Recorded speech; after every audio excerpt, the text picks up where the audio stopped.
Press ক্লাবে আয়োজিত হলো লেখক অমল গুপ্তের লেখা বই জল জঙ্গলের আত্মকথা প্রকাশ করা হলো।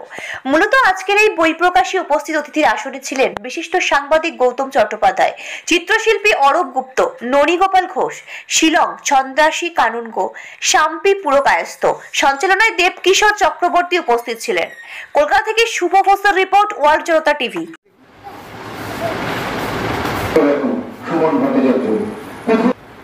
আজকালকার সাংবাদিকদের একটা বিষয় খুব কাজ করে, যা সেটা না বললেই নয়। ব্যতিক্রমী সুমন ভট্টাচার্যের হাতে বইমেলার স্মারক তুলে দিলেন সন্দীপ বড়ুয়া। সর্বত্রই বাঙালি খানিকটা কণ্ঠা সময় করছে, খুব বাংলা বইতে বাঙালি অনেকাংশে জড়িয়ে যাচ্ছে। অভিজ্ঞতার সম্ভার দিয়ে সাজিয়ে দেওয়া হয়েছে। দর্শকদের অভিনন্দন। বিশিষ্ট সাংবাদিক এবং সঙ্গীত শিল্পী দেবকিশোর চক্রবর্তী তিনি আমাদের উদ্বোধনী সঙ্গীত দিয়ে অনুষ্ঠানটি শুরু করলেন। সংবাদ জগতের মানুষ, আজকে আমরা শুরুতেই বলেছি প্রকাশিত হবে অমল গুপ্তের জলে জঙ্গলে।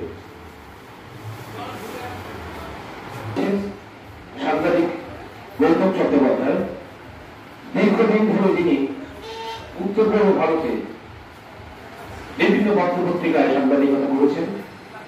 আর সব থেকে বড় কথা, যার আজকে বই প্রকাশিত হবে অমল গুপ্তের দীর্ঘদিনের সতীর্থ গৌতম চট্টোপাধ্যায়।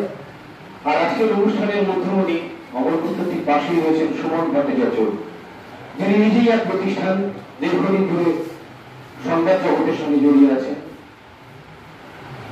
তার জন্য সুমন ভট্টাচার্যের পাশে রয়েছেন অমল গুপ্ত, তার পাশে রয়েছেন প্রখ্যাত প্রচ্ছদ শিল্পী, প্রখ্যাত শিল্পী দিল্লিবাসী অরূপ গুপ্ত।